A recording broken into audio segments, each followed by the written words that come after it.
My name is stevedechill, and I am the president of Long Island Credo. We work with people who want to get sober and straight and stay that way. We're not clinical, we're more maintenance. We help people get sober and we help them stay sober. We run 4 retreats a year.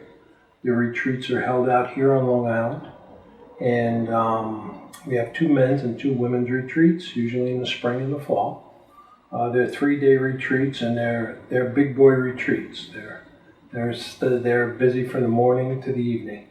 And you know, our tenets of healing, our tenets of recovery are healing, forgiveness of self and others, and reliance on God in the recovery process. We're a Christian organization. I mean, we're not affiliated with any church, but we do believe that that's the best way to long-term recovery. I myself have been in recovery for over 25 years now. You know, one day I was at the end of another relationship, and you know, I couldn't keep a relationship for more than 4 or 5 or 6 months because my priorities weren't straight. And I said, you know, I got to do something different, and I decided I was going to quit drinking, and I did. And I quit on my own for about a week, and then it was suggested I go to an AA meeting, and I did right down the street here. And I felt that, I know some people don't feel at home. I felt at home from the first meeting that I was there. And I've been involved in Alcoholics Anonymous for 25 years now. I have commitment, I take a commitment. The key to me, to this alcoholic, to staying sober, is to be involved. Is a big thing, to be involved with the program, to take commitments, to be involved in a home group, to have a sponsor that you work with and that works with this book, the big book of Alcoholics Anonymous. And I'll say it last, but it's the most important thing to me is having God in your life. You know, the 12 steps of Alcoholics Anonymous all come from the Bible. They're all biblically based. Knowing that, I mean, I decided to get more involved in my spiritual life because I figured the better I could do at that, the better I would do at recovery. So I got very involved in my church, very involved in other church communities, and I began to get a full life. You know, got married, kids, but I wanted to find a vehicle that had more Christ in it.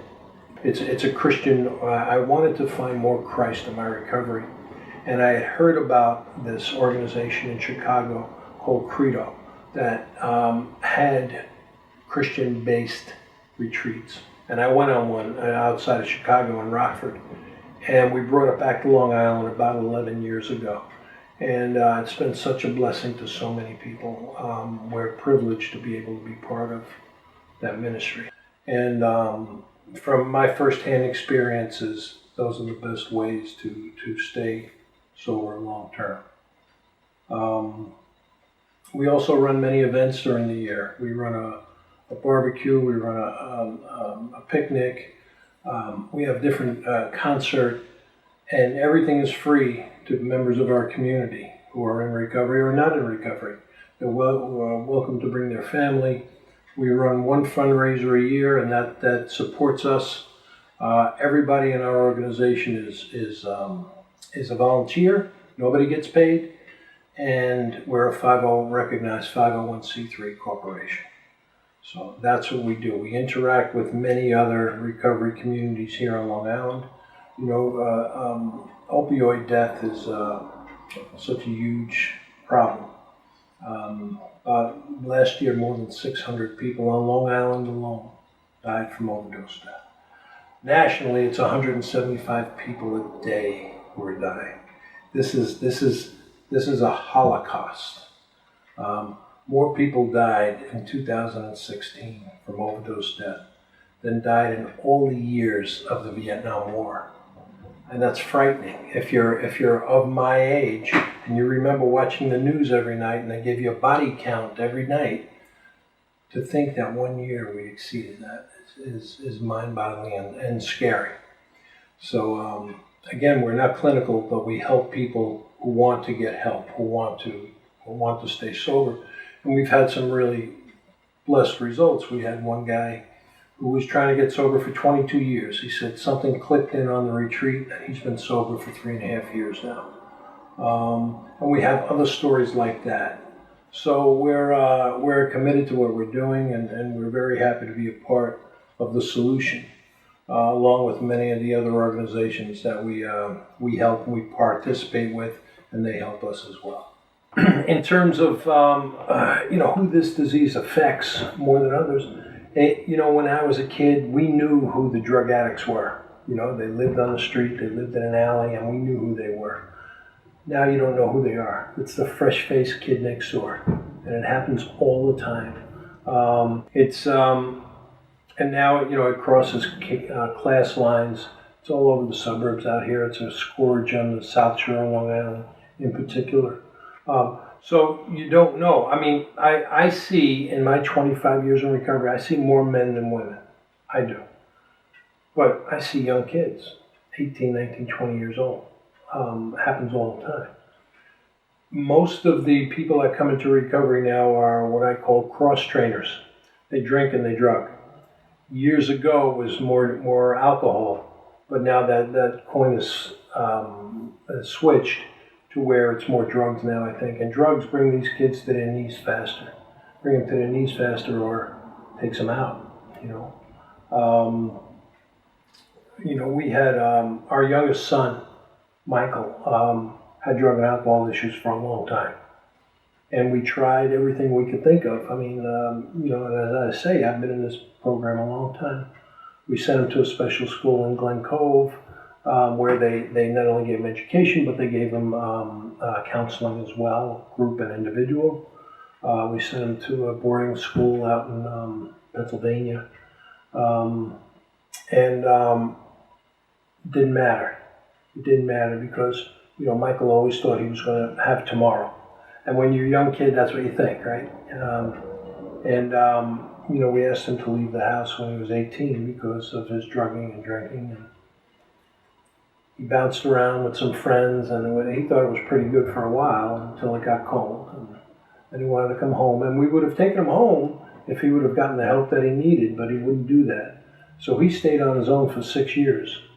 And, we would see him we would stay in touch. He would stay in touch with us. He would come to family events. And then we got a call that, he had overdosed and he was in New York Presbyterian Hospital. And I couldn't breathe. And, he passed. He drank alcohol. He didn't have any alcohol in the house, so he drank lemon extract. I think it's a high alcohol content, like 60% or something. And he had 4 bags of heroin, and he snorted 1 bag. And he probably sat down to do something he had done hundreds of times before. He snorted 1 bag, and his heart gave out, and he died of a heart attack. 24 years old. 24-year-old kid shouldn't die of a heart attack. So I think most of the kids today have more of a drug issue than an alcohol issue. And it goes across class lines. If there's any tips, look, we tried everything we could, and we know this industry fairly well. If the kid becomes more introverted, he starts isolating a little bit more, that's a red flag. Take a look at his friends. If his friends change and they're a little desperado-y type, that's not a good sign. If he starts keeping late hours and keeping to himself in his room or herself, those are all red flags, I think any information you can give parents is good. Parents, friends, family, that kind of thing, because they don't know. And many times they don't want to know. When we'd catch Michael doing something with a bunch of kids, we'd call the other parents and say, look, here's what we found. And they would say, oh, not my son, not my son. And, okay, I would want to know. So we try and tell. But parents can stay in denial pretty good.